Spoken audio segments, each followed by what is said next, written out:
y la historia como disciplina. ¿Y cuáles son los alcances de esta relación para estudiar los afrodescendientes? Bueno, interesante lo que dijo Hugo y Cristian. Creo que ahí los dos también llegan en esta discusión, ¿cierto? Que lo se ha hecho siempre, ¿cierto? No somos sujetos de estudio, o somos objetos, somos sujetos, y, y la importancia, ¿cierto?, de esta relación entre la comunidad, los descendientes de esta diáspora africana y la historia y la academia.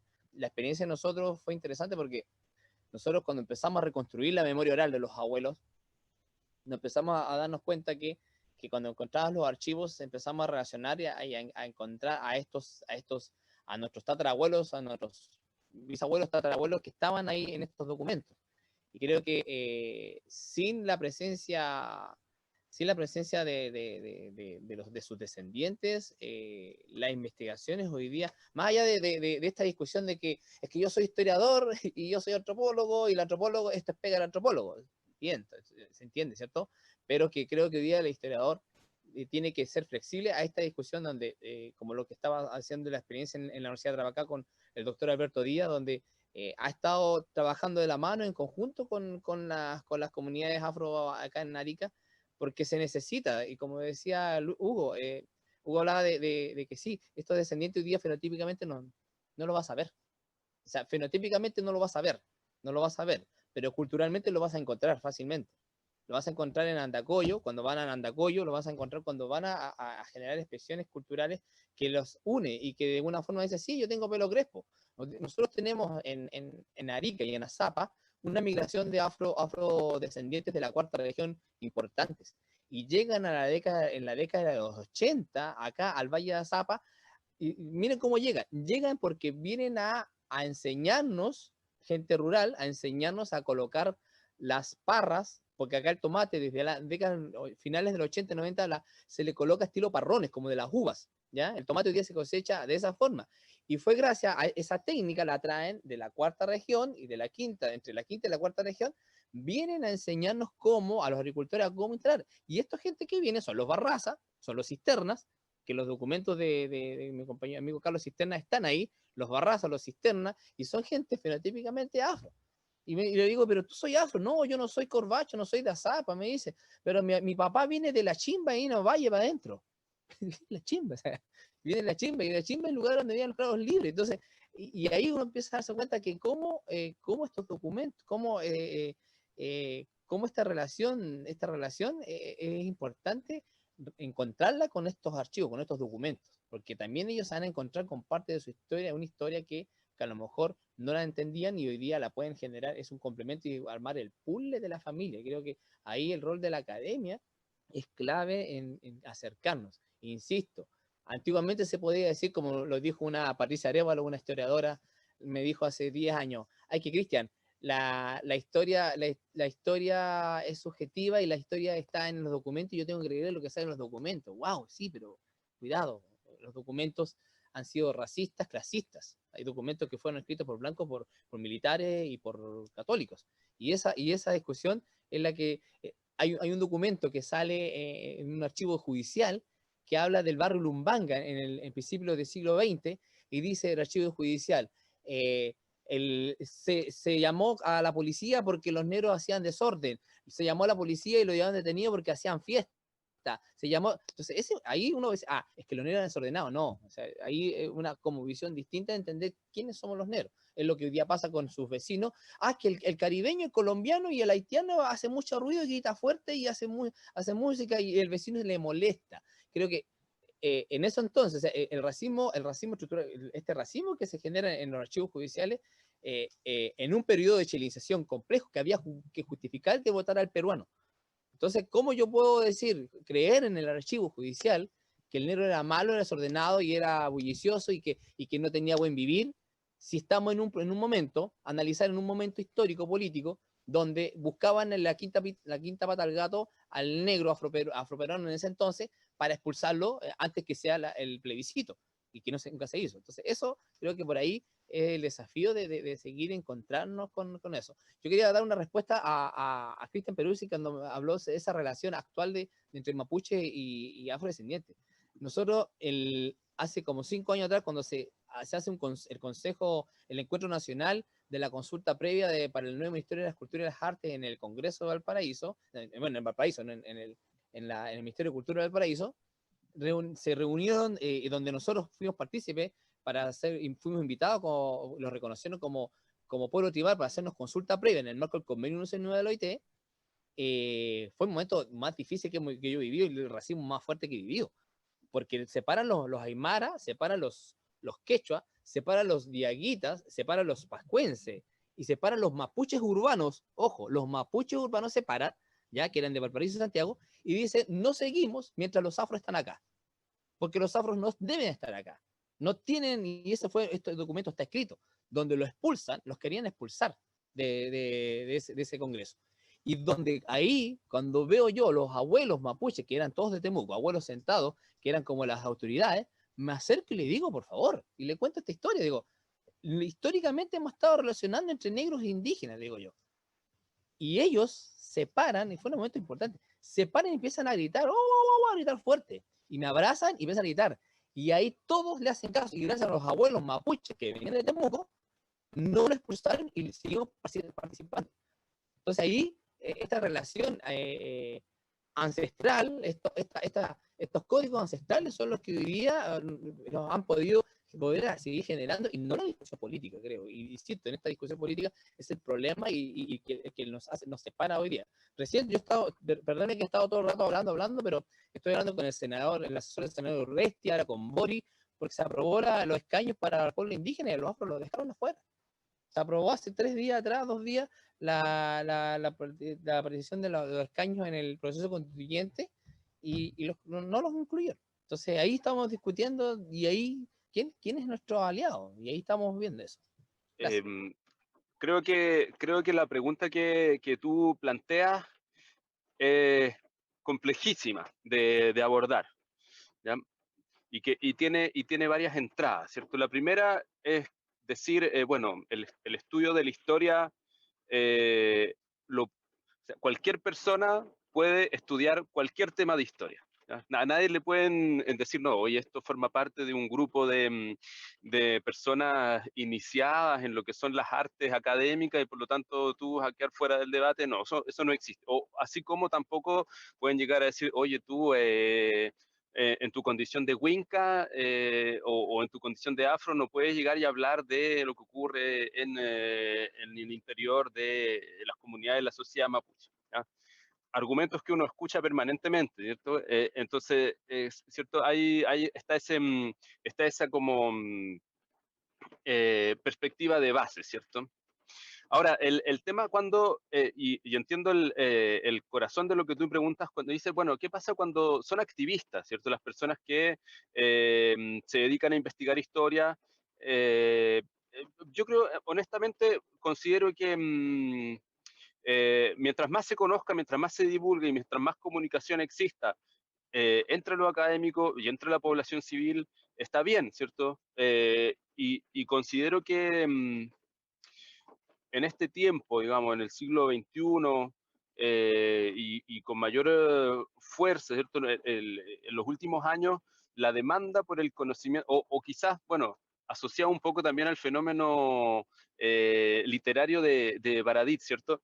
El fenómeno, ¿ya?, de la demanda por el conocimiento histórico de todo el espectro social en nuestro país es mucho más fuerte hoy en día, ¿ya? Por lo tanto, ahí lo interesante está en construir, ¿cierto?, historias que sean tanto, que respeten tanto, ¿cierto?, la metodología de la disciplina, pero que también tengan un rol social, ¿cierto?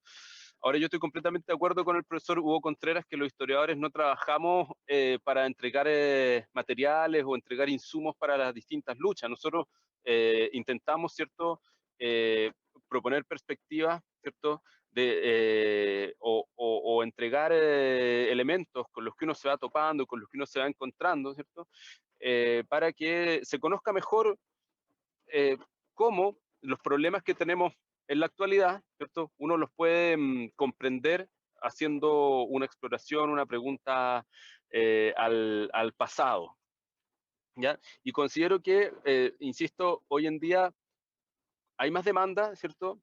Pero está el riesgo de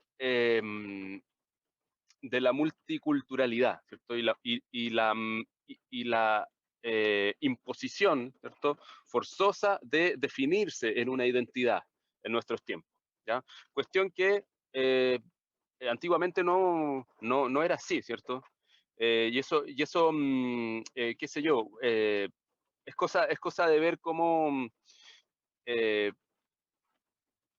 los caciques, por ejemplo, de mediados del siglo XX hacia atrás, ¿cierto? O mejor que los caciques, los líderes de organizaciones se vestían, ¿cierto? Con corbata, con zapatos, con camisa blanca, chaqueta, como bien peinados todos, siendo que hoy día los líderes de las organizaciones tienen que ir obligatoriamente con el macún, con el trailonco, ¿cierto? Hay como una sobreexigencia de definirse identitariamente, así como los jefes militares mapuches del siglo XIX, digamos, entre el siglo XVI y el XIX, adoptaban los símbolos militares del Winca, ¿cierto? Ya sea del ejército republicano en el siglo XIX o del conquistador hispano en el siglo XVI-XVII. ¿Ya? Y eso creo yo también que un poco es lo que ese quiebre que nos señala Christian Baez, ¿cierto? Ese quiebre entre lo que son los antiguos, ¿ah? La gente mayor que no tiene ninguna imperativo por definirse, por dejar, y por lo tanto por excluir, ¿cierto? Versus la población más joven que sí está con esa exigencia, ¿cierto? Son como le digo, características de los contextos en los cuales se encuentran. A ver, yo en esto creo, yo lo voy a decir desde mi realidad como historiador, ¿no? Y quizás desde el gremio, ¿no? Yo creo en una historia que científica, como práctica. Estoy de acuerdo con Cristian Peluche en términos de que no estoy dispuesto ni me interesa excluir a nadie, quizá mal dicho usted, de la práctica de la historia y su difusión, pero también creo una historia que debe ser una ciencia social, si quieren, pero profundamente humanista. Y en ese sentido, una práctica que debe rescatar y preocuparse fundamentalmente de contrarrestar estos relatos homogenizadores, excluyentes, racistas, que lo único que a mí me parece que han hecho es hacernos mal como sociedad en términos de generarnos un relato autocomplaciente que se cae a pedazos todos los días y que nos pone en una suerte de bucle así donde estamos viendo la cola como sociedad porque no sabemos o tenemos pocos elementos para efectivamente mirarnos para adentro. Donde, por ejemplo, recuerden que uno de los relatos más importantes de nuestra autoidentidad chilena es que Chile es una isla. En Chile pasan cosas distintas a las cosas que pasan en el resto del mundo. Porque tenemos una cordillera, que no sé qué, un mar que no sé cuánto, ¿cierto? Un océano, peor, un océano. Y que por lo tanto somos racialmente distintos, somos socialmente distintos, somos musicalmente distintos, somos más ordenaditos y lo que sea.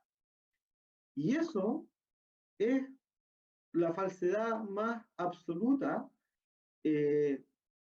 porque incluso tenemos hasta relatos prehispánicos de gente que cruza la cordillera hacia Cuyo, porque son mensajeros del Inca, porque tienen relaciones parentales, que son los yeguitas chilenos respecto a los llamados yeguitas argentinos, desde ahí. O sea, ni siquiera fueron necesarios los españoles. Pregúntale a los Rapanui ahora que le están diciendo que son medios colombianos, digamos, en un relato, por supuesto, anacrónico, donde hay relaciones genéticas con poblaciones continentales sudamericanas de hace 800 años al menos. ¿Para qué hablar, cierto, de lo que estamos, de un poco lo que nos convoca, que es lo afro? Que efectivamente estamos hablando de millones de personas que son trasladadas forzosamente a América y a Chile, pero que a su vez, por la esclavitud o por la libertad o por la necesidad, se van moviendo hacia el Perú, se van moviendo hacia México y todo el resto de los grupos. Y por lo tanto, ¿cierto? Tenemos una cosa bastante más intrincada ahí, bastante menos aislada, y ese es un relato al que la historiografía debe concurrir para decirnos, mire, esta cosa es distinta. Y por lo tanto, ¿cierto? Lo que apuntaba Cristian delante va es respecto de la autodenominación como afros, es importante también en esos términos porque por múltiples razones, ¿cierto? Es imposible decir si los sujetos eran de aquí, de allá, pero lo que sí es válido decir, ¿cierto? Es que confluyen en este continente desde otro, que incluso se recrean esas identidades, ¿cierto? Alguien podría decir, miren, yo soy bantú, por X razón, pero a lo mejor eso al compañero al lado, igual de afro, no lo toca porque ni siquiera sabe de dónde viene, y no es su culpa, por supuesto, pero que sí se recrea en una identidad que tiene cuestiones comunes, que tiene, quizás lo fenotípico no sea lo más importante, pero sí otro montón de cosas más. Lo mismo con los indígenas, lo mismo con los migrantes indígenas que les comentaba en Santiago, donde, por ejemplo, ellos se cambian el apellido y se ponen apellidos españoles. Y provían a lo mejor algunos de parcialidades que estaban en guerra al interior del Gulumapu, pero cuando estaban en Santiago eran hermanos en la diferencia, si ustedes y todas esas cuestiones me parece a mí que tienen que ser recogidas por la historiografía, ¿cierto? Dialogadas con lo que está pasando en el presente y entender ese presente a partir de justamente de ese diálogo y de esta interacción, a partir de la negación a veces, a partir de la autoafirmación en otra, porque si no estamos en un contexto, ¿cierto?, en que levantamos héroes o levantamos traidores y que en términos reales no son nunca ciertos, digamos, son caricaturas. Y justamente creo que tanto desde el activismo como desde la historia, justamente lo que tenemos que tender es a no crear caricaturas, a crear sujetos reales, digamos, con sus límites, pero también con sus potencialidades, y creo que lo que Cristian y Lumbanga han hecho es justamente ir por ese camino. Sin creerse en cuento, digamos, y eso es lo que otros activismos no hacen, de que creen que son todo héroes y que la guerra de Arauco efectivamente duró 350 años. Y que los duró, digamos, pero que es mucho más complejo que eso. El Juana Inquio.